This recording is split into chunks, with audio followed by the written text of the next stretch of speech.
तो sequential reaction के बारे में ध्यान से समझे क्या है। ऐसा रिएक्शन जो रन करेगा सीक्वेंस में, running in a sequence is known as what, sequential reaction. ठीक है, अब यहां एक बात बता दूं कि जैसे आप स्टोइकियोमेट्री डील करते हैं ना रिएक्शन में, वैसे इसको अलग डील करिएगा, इसको अलग डील करिएगा, और इसको डिफरेंट तरीके से डील करिएगा। सभी को मिक्स मत करिएगा। इस रिएक्शन को जब सॉल्व करेंगे, इसका अपना एक एन का वैल्यू आएगा, इसमें अलग एन का वैल्यू आएगा, इसमें अलग एन का वैल्यू आएगा। मतलब जैसे नॉर्मली डील कर रहे थे ना रिएक्शन को, उसी तरीके से डील करिए। बट अब ये तीनों में कॉमन बात क्या है? कॉमन बात ये है कि ए रिएक्ट का ए से सी बन रहा है, उसी सी का यहाँ पे यूज करना है बस। और जो सी है उससे क्या बन रहा है? एच बन रहा है बस। एच का मोल निकालने बोलेगा, या एच का मोल देके ए का मोल निकालने बोलेगा कि बताइए कैसे, कितना मोल ए रिएक्ट करेगा ताकि एक्स मोल एच बनेगा। ठीक है बच्चों, इसको हम लोग क्या बोलते हैं? Sequential reaction. क्या आपको सीक्वेंशियल रिएक्शन समझ में आया? एक ऐसा रिएक्शन जो रन करेगा सीक्वेंस में, उसको हम लोग क्या बोलेंगे? सीक्वेंशियल रिएक्शन, जिसमें किसी एक रिएक्टेंट का इंफॉर्मेशन देगा और फाइनल प्रोडक्ट का पूछेगा, या फाइनल प्रोडक्ट का देके इनिशियल रिएक्टेंट का पूछेगा। कुछ भी आपको कर सकता है। ठीक है, क्या बच्चों आपको ये सीक्वेंशियल रिएक्शन समझ में आया आखिर क्या होता है?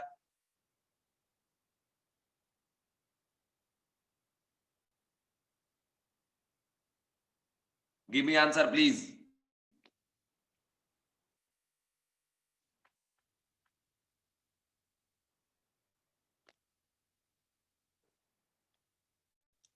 सीक्वेंशियल रिएक्शन समझ में आया बच्चों? अभी देखो, जैसे मान लो फिर से मैं यहाँ पे उसको लिख लूं फ्रेज से, A gives 2B plus 3C, A gives 2B plus 3C, और दूसरा है C plus 2D, C plus 2D gives what? 3A plus 2E, 3A plus 2E। Third है बच्चों E plus 3G gives 4H। ठीक है, ये चीज दे रखा है। मैं आपको फिर बता रहा हूं, इसको अलग डील करना है, इसको अलग डील करना है, इसको अलग डील करना है। बस कॉमन ये है कि ए से जो सी बना, उसी सी के अमाउंट का हम यहाँ पे यूज करेंगे, उससे ज्यादा कुछ भी नहीं। अब जैसे देखो यहाँ पे 1:2:3, ये अलग चीज। यहाँ पे 3 के रेशियो से बन रहा है, यहाँ पे देखो 1 के रेशियो से रिएक्ट कर रहा है। सेम होता तो रेशियो भी तो सेम होना चाहिए था ना। और रेशियो मान लो सेम भी हो जाएगा ना, तो सेम नहीं होगा, अलग रिएक्शन है यार। ये बिल्कुल अलग है भाई, तुम लोग समझ रहे हो ये चीज? ये रिएक्शन इससे बिल्कुल अलग है। ठीक है, अब जैसे मान लो दे दिया आपको कि mole of A is equal to 3, find mole of H. ठीक है, mole of A is equal to 3, find mole of H. H का मोल क्या होगा ये बताइए। तो देखो सबसे पहले यहां करेंगे, ये n 2n और ये कितना 3n, n is equal to 3, single reactant system है ये, है ना। तो यहां से 2 into 3 कितना हो गया बच्चों? 6, और ये 3 into 3 कितना हो गया? 9। ये 9 क्या है? Mole of C form. तो mole of C form is equal to क्या हो गया बच्चों? 9। तो जो 9 मोल यूज हुआ वो इसके लिए गिवन मोल की तरह काम करेगा। मोल सी इज इक्वल टू क्या आपका? 9 बस। अब ये देखो, 2 reactant system in which information about single reactant is given. तो इसमें क्या क्या तरीका था कि जो अवेलेबल नहीं है उसके बारे में ये सोचना है कि जितना चाहिए वो उतना ही वहां पे अवेलेबल है। 1:2 n, तो 2n, और ये कितना 2n, और ये भी कितना 2n। ओके, ये हो गया तरीका यहाँ का। अब कंडीशन आप देखो बच्चों कि अगर n इज इक्वल टू 9 हम कर दें, n का वैल्यू क्या मिल गया? 9 मिल गया। यहाँ पे n का वैल्यू 9, तो 2 into 9 कितना हो गया बच्चों? 18। और ये 3 into 9, 2 into 9 कितना हो गया? ये भी 18। और ये 2 into 9 ये भी कितना हो गया? 18। This is mole of F form, this is also mole of E form. Okay, अब देखो जो E और F यहाँ बना ना, उसका यूज यहाँ पे बस करना है, और कोई लेना देना हमको इससे नहीं। बस जो यहाँ बना उसका यहाँ पे यूज करेंगे। तो फिर से देखिए, 2 reactant system in which information about single reactant is given. ठीक है, तो आप लिखेंगे 3 3 4 3n 3n 4n, तो 3n इज इक्वल टू क्या बच्चों 18, n इज इक्वल टू क्या आ गया 6, ये g कितना रिएक्ट किया होगा 3 इंटू 6, ये भी कितना 18, और ये कितना 4 इंटू 3 मतलब कितना बना 12, mole of H formed is equal to क्या आपका 12। फिर से मैं रिपीट कर दूं, इस रिएक्शन का इससे कोई लेना देना नहीं है, हम इन सभी को अलग अलग डील करेंगे, बस लेना देना इतना ही है कि दोनों में जो एक रिएजेंट कॉमन है जो कि इसका प्रोडक्ट है और इसमें रिएक्टेंट है, उसका मोल जो यहाँ पे बन रहा है ना, उस बने हुए मोल का हम यहाँ पे यूज करेंगे, और उससे ज्यादा बच्चों कुछ भी नहीं है, ये बात आप ध्यान रखना। जो मोल यहाँ बन रहा है उस बने हुए मोल का हम यहाँ लाकर यूज करेंगे, उससे ज्यादा हमको कुछ करना ही नहीं है, समझ रहे हो, उससे ज्यादा हमें कुछ भी नहीं करना है। क्लियर मेरे बच्चों, मेरे प्यारे बच्चों, बोलो जल्दी से। और एक ये लास्ट में निकाल लिए, बताओ क्लियर है आप लोगों को, गिव मी आंसर प्लीज।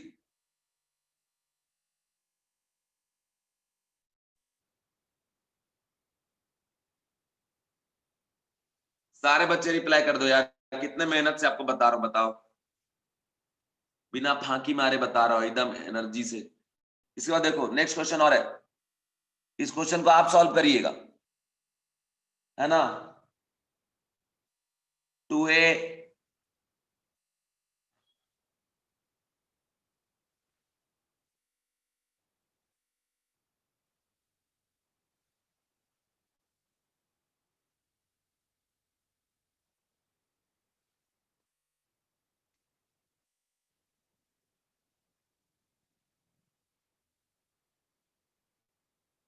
ये दिया हुआ है, ठीक है, ये दिया हुआ है, क्लियर बच्चों, क्लियर। अब देखो यहाँ पे क्या जलवा होगा, सो यहाँ जलवा आपको ये है कि दिया हुआ mole of A is equal to 2 and mole of B is equal to 9, ये दे रखा है, और यहाँ दिया mole of D is equal to 4, यहाँ दिया mole of G is equal to 8, ऐसा ये चीज गिवन है। तो मेरी बात को जरा गौर से सुनो बेटा, ये तीनों रिएक्शन को अलग अलग डील करें, बस यहाँ जो सी का मोल बनेगा उसी अमाउंट को हम यहाँ पे यूज करेंगे, ये है बस कॉमन बात, और कुछ नहीं करना, ठीक है। अब जरा यहाँ देखिए, लिख दो 2 3 5, ये 2n 3n और ये 5n, ओके, ये हमने कर दिया, 2n रिएक्ट कर रहा है 3n से और 5n बन रहा है मेरे बच्चे। अब आप जरा देखिए ये कैसा, अब इसको अलग डील करो ना, अरे आगे भाड़ में जाए, कोई लेना देना इनसे हमको नहीं है, हमको सिर्फ मतलब है इससे, हम अभी पर्टिकुलरली ऊपर वाले रिएक्शन पे सिर्फ काम कर रहे हैं, तो अभी हम बस इसी का बात करेंगे, एक बार में सभी का बात नहीं करेंगे, हमें पागल कुत्ते ने नहीं काट रखा है कि मिक्स कर दें सबको, हम एक एक करके डील करेंगे। पहले इसको, अब इसमें देखो दो reactant in which both reactant are given, then limiting और एक्सेस रिएजेंट का केस हो जाएगा यहाँ पे, तो यहाँ पे क्या हो जाएगा बच्चों की 2n is equal to 2, n is equal to कितना 1, यहाँ पे 3n is equal to 9, n is equal to कितना बोलो 3, n का मिनिमम वैल्यू ये है, तो ये क्या हो गया लिमिटिंग रिएजेंट, ये एक्सेस रिएजेंट, तो कौन सा n का वैल्यू कंसीडर करेंगे आप 1, तो मतलब 2 इंटू 1 कितना हो गया 2, 3 इंटू 1 कितना हो गया 3, और ये 5 इंटू 1 कितना हो गया 5, तो मोल ऑफ सी कितना बन रहा है बच्चों 5 मोल, बस इतना काम कर लिए। अब इस रिएक्शन के लिए मोल ऑफ सी कितना हो गया 5, और ऑलरेडी यहाँ पे डी का मोल दिया है 4, फिर से यहाँ पे लिमिटिंग और एक्सेस चेक करना पड़ेगा हमको, ठीक है। तो यहाँ पे क्या करेंगे कि 5n 7n 9n और ये क्या आपका 6n, तो मेरे बच्चों देखो 5n is equal to 5, n is equal to 1, और 7n is equal to 4, n is equal to 4/7, तो देखो 4/7 इज द मिनिमम वैल्यू, और n क्या 1, इससे ज्यादा है, तो बच्चों d क्या हो गया आपका लिमिटिंग रिएजेंट इस रिएक्शन के लिए, ये क्या हो गया एक्सेस रिएजेंट, ओके। तो अब इस सेकेंड रिएक्शन में कौन सा n का वैल्यू कंसीडर करोगे आप 4/7, यहाँ पे 9 इंटू 4/7 और 6 इंटू 4/7। तो अब देखिए यहाँ पे कौन है, एफ है। एफ का मोल कितना है, एफ का मोल है बच्चों 24/7 और जी कितना दे रखा है 8। तो देखो यहाँ पे 3n, ये 4n और ये क्या आपका 8n। हमने ऐसा कर दिया, हमने ऐसा कर दिया, ठीक है। और ये करने के बाद बड़े प्यार से लिखेंगे 3n is equal to 24/7, n is equal to 24/21। तो यहाँ पे आ जाएगा बच्चों 1 पॉइंट समथिंग और यहाँ 4n is equal to 8, n is equal to क्या आ गया 2।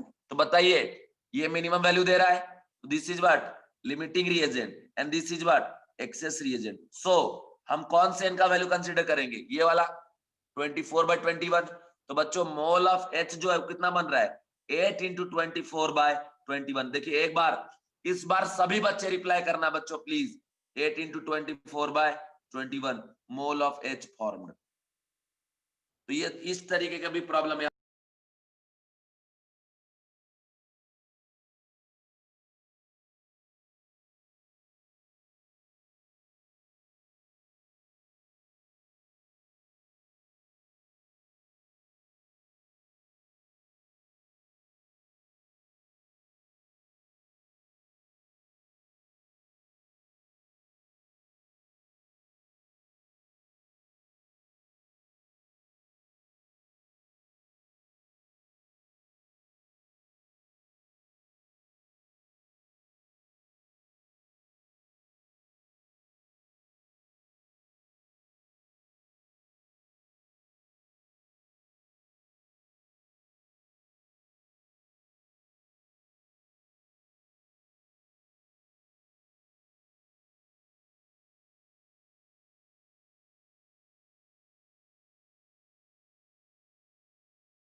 बच्चों वॉइस आ रहा है, वॉइस आ रहा है। चलो हाँ, अभी देखो लिखने के बाद अब ये नहीं समझ में आएगा यार, क्योंकि इतना मतलब वो हो जाता है ना, तो वही चीज है। चलिए अब क्या आप लोग समझ गए बच्चों, ऐसा क्वेश्चन मिलेगा तो उसको खा जाओगे कि डरोगे, ये बताओ। डरोगे या उसको बर्बाद कर दोगे, मतलब पूरा सॉल्व कर दोगे, क्या करोगे तुम बताओ। किसी को डर है तो बताओ, एक और क्वेश्चन सॉल्व करके दिखाऊंगा, लेकिन डरना मना है। डरना मना है, डरना नहीं है, डरना नहीं है बेटा, किसी को डरना नहीं है। तुम्हारे आगे हम हैं खड़े। तेजस ने बोला सर एक और, बहुत बढ़िया, मैं एक और करके दिखाता हूं। और मैं क्यों करूं, आप करो, मैं यहां लिखता हूं, है ना। आप लोग सॉल्व करो बच्चों इस क्वेश्चन को। ये क्वेश्चन मैं दे रहा हूं, देखो 2a + 3b gives c and 3c plus 7d gives e plus f। 4a plus 5g, 5g का टाइम आ रहा है ना इसीलिए 9h। यहां दे रखा है mole of a is equal to 10, mole of b is equal to 15, ठीक है। यहां दिया mole of d is equal to 14, mole of g is equal to 15। चलिए निकालिए तो मोल ऑफ h जल्दी से बच्चों, जल्दी से निकालो जरा, मोल ऑफ h निकालो, मोल ऑफ h।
आंसर आया बच्चों?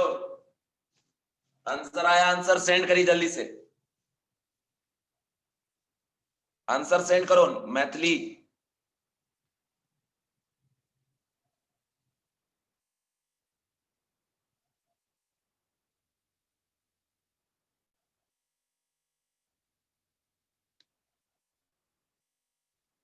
दो बच्चों का आंसर आ गया, मृत्युंजय का आ गया है और मैथिली का आया है।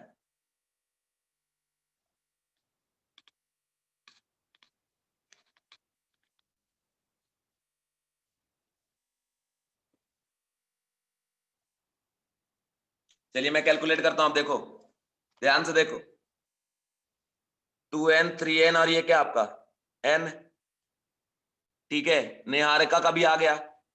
अब देखो 2n इज इक्वल टू कर देंगे हम 10, n is equal to 5, 3n is equal to 15, तो n इज इक्वल टू 5। दोनों ही लिमिटिंग रिएजेंट है बच्चों। n का वैल्यू क्या लेंगे 5, तो 5 बनाइए। तो सुनो मेरी बात गौर से सुनो, आखिरी एग्जांपल है ये, इसके बाद मैं नहीं करा पाऊंगा, टाइम नहीं है। जो सी है ना, जो बना उसका सिर्फ यहां यूज करना है भाई, उसके बाद कुछ नहीं करना है।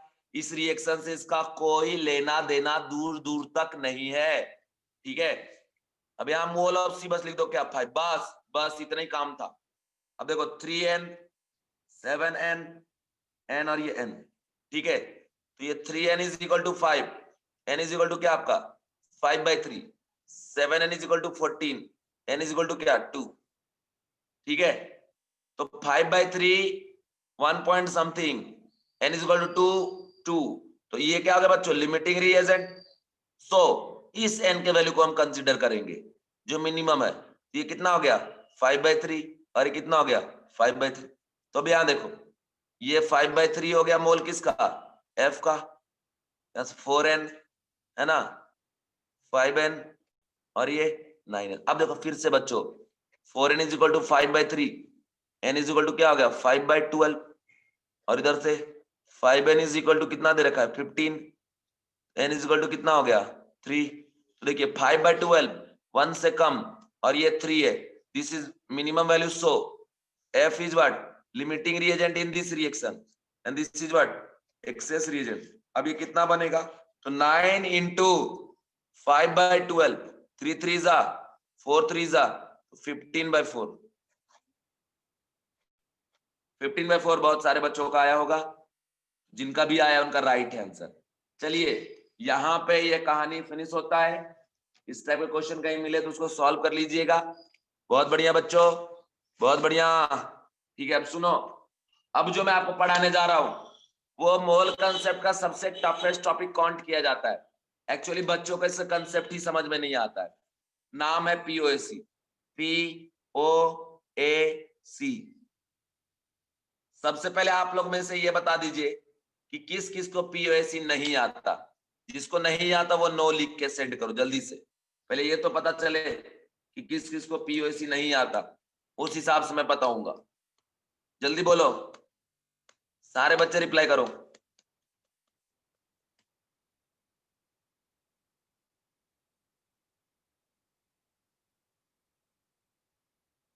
अच्छा पीओएसी आता है क्या सबको, ठीक है। सबसे पहली बात समझ लो, तुम लोग नहीं बताओ कोई बात नहीं, सुनो ये पीओएसी है क्या। पीओएसी का नाम है प्रिंसिपल ऑफ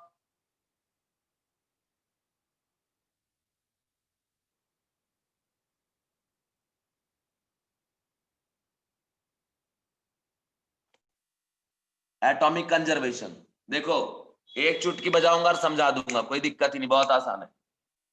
सबसे पहले बात समझ लो बच्चों, ये प्रिंसिपल ऑफ एटॉमिक कंजर्वेशन मतलब ये बेस्ड है कंजर्वेशन ऑफ मास पे, क्योंकि आपने पढ़ा है मास जो है कंजर्व होता है। Mass before reaction is equal to mass after reaction, है ना। तो ये कंजर्वेशन ऑफ मास वैलिड है। अगर किसी का मास कंजर्व होगा किसी एटम का, ठीक है,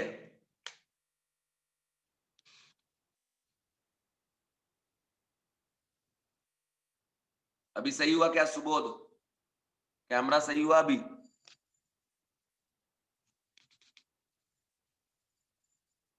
ठीक है, हाँ मेरी बात सुनो, मैं ये कह रहा हूं कि ये कंजर्वेशन ऑफ मास पे वैलिड है।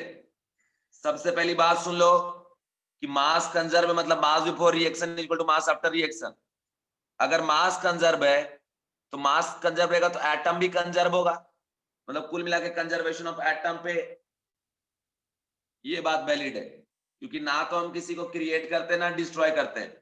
सिर्फ क्या होता है, किसी केमिकल रिएक्शन में एक एटम दूसरे फॉर्म में कन्वर्ट होता है, एक फॉर्म से दूसरे फॉर्म में कन्वर्ट होता है, इससे ज्यादा यहाँ पे हम लोग कुछ करते नहीं है बच्चों। अब सबसे पहले ये जो बात मैं यहां तक बताया ये सबको क्लियर हो गया। POS is known as what? Principle of atomic conservation based on conservation of mass. If mass conserve, then number of atom भी क्या रहेगा, कंजर्व रहेगा in any type of chemical reaction, because atom neither created nor destroyed, only converted from one form to another form. बस इससे ज्यादा कुछ भी नहीं है, इससे ज्यादा कुछ भी नहीं है। अब बात यह कि सर ये POC कहां लगाएंगे, सुन लो बच्चों, जो काम आप स्टोइकियोमेट्री से कर रहे थे ना वही काम POC से भी होगा। मतलब स्टोइकियोमेट्री का यूज करके आप रिएक्टेंट का कितना मोल रिएक्ट किया, प्रोडक्ट का कितना बना, ये कर रहे थे, यही निकाल रहे थे। सेम काम यहां से भी होगा। तो अब आप बोलोगे सर फिर तुमको स्टोइकियोमेट्री को कैलकुलेशन आता है, हम POC क्यों सीखें? तो बच्चों स्टोइकियोमेट्री के लिए चाहिए बैलेंस केमिकल इक्वेशन, और एक दो ऐसे प्रॉब्लम आपको मिल जाएंगे जहां पे बैलेंस करना संभव ही नहीं है। मतलब मान लो रिएक्शन ही आप नहीं लिख पाओगे, तब तो वहां पे स्टोइकियोमेट्री नहीं लगा पाएंगे। तो बच्चों POC से कोई भी प्रॉब्लम को सॉल्व कर सकते, और POC में प्रॉब्लम में इक्वेशन बैलेंस हो बैलेंस ना हो कोई फर्क नहीं पड़ता। बट मेनली POC इंट्रोड्यूस किया गया उस टाइप के प्रॉब्लम के लिए जिस प्रॉब्लम के इक्वेशन को लिखना कंप्लीटली संभव ना हो, या मान लीजिए आप उसको बैलेंस करना पा रहे हो, बैलेंस करने में दिक्कत जा रहा हो, तो वहां पे हम लोग क्या लगाएंगे बच्चों, POC। तो यहाँ पे हम लोग क्या बोलते हैं कि POC is helpful on solving those problem in which either reaction is difficult to balance or impossible to balance। ठीक है, समझ गए? अब एक बात सुनो, इसके आगे बढ़ता हूं, POC को अप्लाई कहां पे करेंगे? तो बच्चों सुनो मेरी बात, ये लाइन जो लिखने जा रहा हूं ना बहुत ज्यादा इंपॉर्टेंट है। बच्चों हमने क्या कहा कि mass before reaction is equal to mass after reaction. इसका मतलब क्या हुआ कि जितना हमने लिया वो पूरा पूरा प्रोडक्ट बन जाए, तभी तो रिएक्टेंट का मास प्रोडक्ट के मास के बराबर होगा। तो बच्चों जो पूरा का पूरा कन्वर्ट होगा प्रोडक्ट में उसको हम लोग क्या बोलते हैं, LR, लिमिटिंग रिएजेंट। तो मेरे प्यारे बच्चों, माय डियर स्टूडेंट, है ना, याद रखना कि लिमिटिंग रिएजेंट पर ही POC अप्लाई करेंगे। अब बोलोगे सर हमको कैसे पता चलेगा POC लिमिटिंग रिएजेंट है कि नहीं? तो बच्चों प्रॉब्लम में गिवन रहेगा कुछ ना कुछ इंफॉर्मेशन लिमिटिंग रिएजेंट के बारे में, बोलेगा 100% कंज्यूम हो रहा है, या कुछ ना कुछ एक्स्ट्रा कुछ ना कुछ इंफॉर्मेशन दिया रहेगा जिससे पूरा पूरा बात क्लियर हो जाएगा कि भैया वो लिमिटिंग रिएजेंट है। ठीक है, तो मतलब है कि concept of POC is applicable on that atom which is completely consumed during course of reaction, and information about that atom will be given in problem directly or indirectly।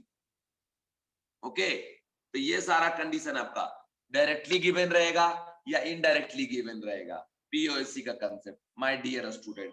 तो इतना ही बात को आपको ध्यान रखना है। और फिर मैं बता दूं कि POC को हम लोग एटम पे अप्लाई करते हैं, इंडिविजुअल एटम पे। बस अब प्रॉब्लम मैं यहां दिखाऊंगा और आप फटाफट सॉल्व करोगे।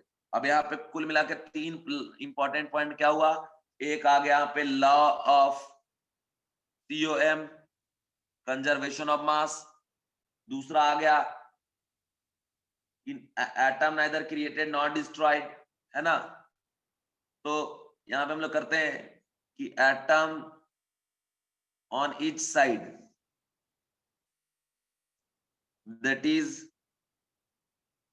LHS, मतलब reactant side is equal to RHS मतलब प्रोडक्ट साइड। बस एंड आखिर में बच्चों यहाँ पे ये पॉइंट भी आप लिखना नोट करके, POSE must be applied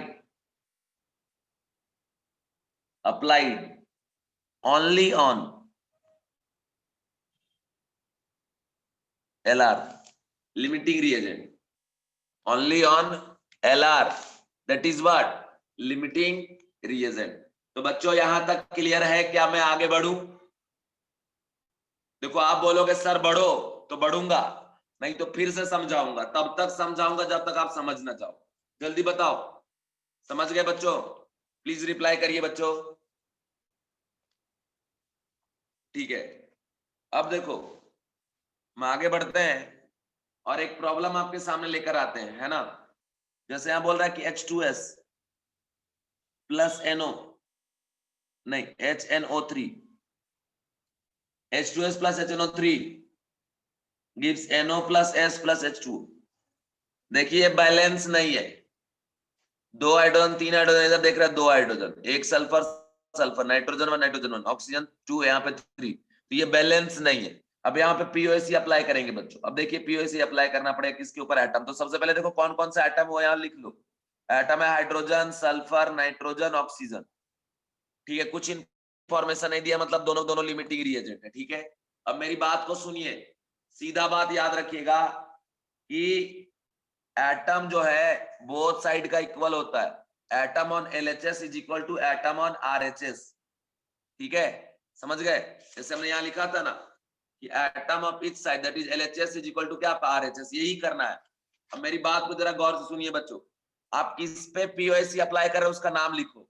जैसे हम लिख दिए apply, apply POSE on hydrogen. अपन किस पे अप्लाई करने जा रहे हैं? हाइड्रोजन पे। तो लिखना पड़ेगा कि number of atom of hydrogen on LHS is equal to RHS। ठीक है, LHS में देखो हाइड्रोजन यहाँ पे और यहाँ पे, दोनों पे, तो जो हाइड्रोजन का एटम यहाँ होगा, जो यहाँ होगा, वो दोनों दोनों किस में जाके कन्वर्ट हो गया? पानी में, वाटर में, है ना। तो यहां लिखेंगे बच्चों LHS side, mole of H2S into 2। देखिए 1 molecule contain how many atom बच्चों? 2 एटम ऑफ हाइड्रोजन।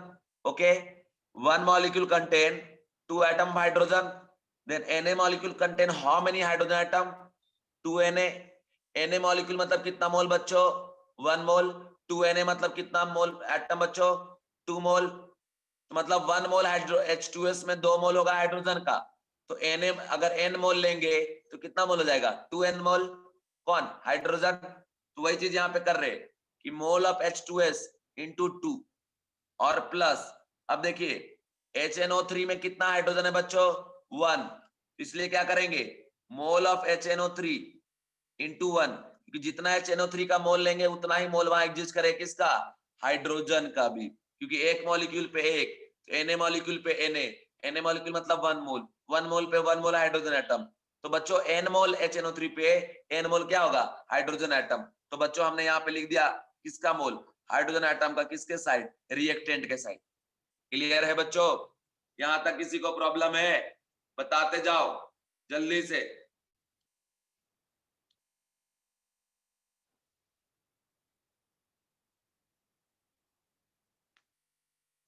सारे बच्चे प्लीज रिप्लाई करो यार, रिप्लाई क्यों नहीं करते? हमें समझ में नहीं आता। बस 2-4 बच्चों का आता है, किरण का, मुरनमयी का, इन सब का आ रहा है, पारिगा का, ठीक है, 4-5 बच्चों का आ रहा है, बाकी बच्चे रिप्लाई नहीं कर रहे हो। चलिए अब देखो, ये जो हाइड्रोजन है यहाँ और यहाँ, ये दोनों को दोनों हाइड्रोजन कहाँ कन्वर्ट हो रहा है? वाटर में। मतलब जितना हाइड्रोजन आया सब यहाँ चला गया। एक वाटर में कितना हाइड्रोजन होता है बच्चों? 2। n पे कितना होगा? 2n। यहाँ पे क्या लिखेंगे? मोल ऑफ क्या आपका? H2O into 2। बस ये आ गया, एक इक्वेशन बन गया यहाँ पे। इसके बाद लिखेंगे अप्लाई POSE ऑन व्हाट? मान लो ऑक्सीजन पे अप्लाई कर रहे, तो देखिए इसमें ऑक्सीजन है क्या बच्चों? नहीं, इस पे है, एक पे कितना 3, तो क्या लिखेंगे 3 into mole of HNO3 is equal to, देखियो यहाँ पे ऑक्सीजन है और यहाँ पे, मतलब सोर्स ऑफ ऑक्सीजन HNO3 है, but it converted in the form of NO and H2O. सो यहाँ पे क्या लिखेंगे मोल ऑफ NO और प्लस मोल ऑफ H2O, क्योंकि एक पे एक है तो N पे N, एक पे एक है तो N पे N, तो ये एक इक्वेशन आ गया. ठीक है, अब इसके बाद देखिए नेक्स्ट, अगर हम अप्लाई करते हैं, apply POSC on what, sulphur, तो देखिए सल्फर का सोर्स कौन है बच्चों, H2S है, एक पे एक, तो लिख दो mole of H2S is equal to, देखो यहाँ सल्फर तो सिर्फ एक ही बन रहा है बच्चों, इसके अलावा तो कहीं है ना, एक ही S है, N ऑफ क्या लिख देंगे S, ये आ गया. एंड अब करेंगे बच्चों apply POSC on nitrogen. Okay, तो देखिए यहाँ तो नाइट्रोजन नहीं है, यहाँ पे है, एक पे कितना एक, क्या लिखेंगे mole of HNO3 is equal to क्या मोल ऑफ NO. बस ये इक्वेशन आ गया. अब अगर किसी का भी मोल दिया है तो आप पुट आउट करके आंसर निकाल लेंगे. जैसे अगर HNO3 दिया है तो NO को निकल जाएगा, H2S का दिया है तो S का निकल जाएगा. तो ये हो गया बच्चों POSC. क्या आप लोगों को समझ में आया POSC? Give me answer please, give me answer please. वैसे तो देखो एटम का कंजर्वेशन करते हैं, बट बोलोगे सर मोल के टर्म में क्यों लिए, तो बाबू यहाँ पे मोल को एटम में कन्वर्ट करेंगे, NS मल्टीप्लाई करोगे NS और यहाँ NS, NA सब क्या हो जाएगा कैंसिल आउट, इसीलिए मोल के टर्म्स में ही रखते हैं. अब जो अननोन रहेगा पुट कर दीजिएगा, आ जाएगा आंसर. समझ गए बच्चों? बच्चों बोलो बोलो, क्लियर है?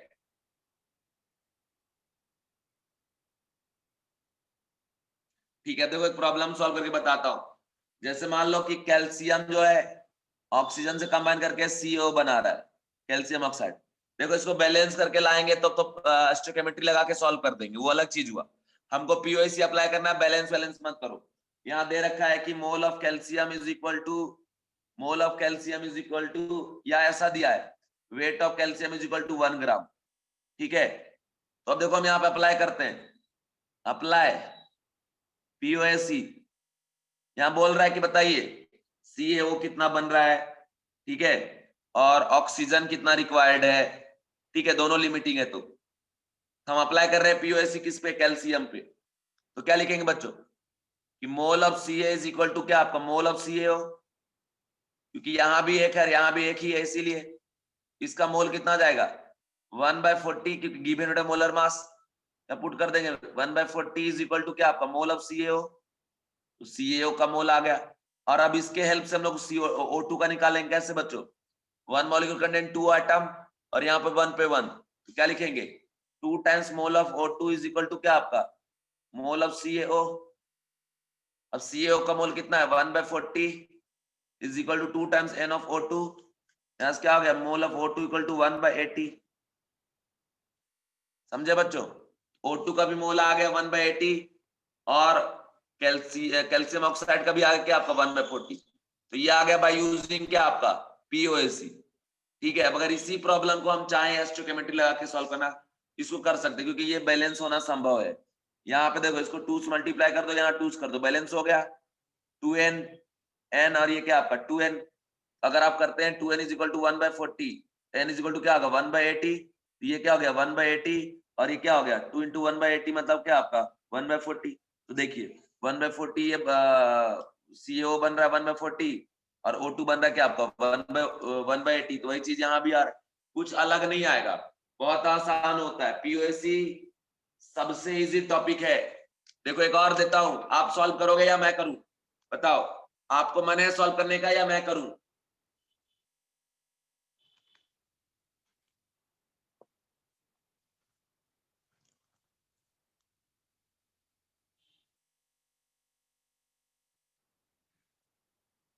बोल रहा है how many mole of O2 obtain by heating 4 mole of KClO3.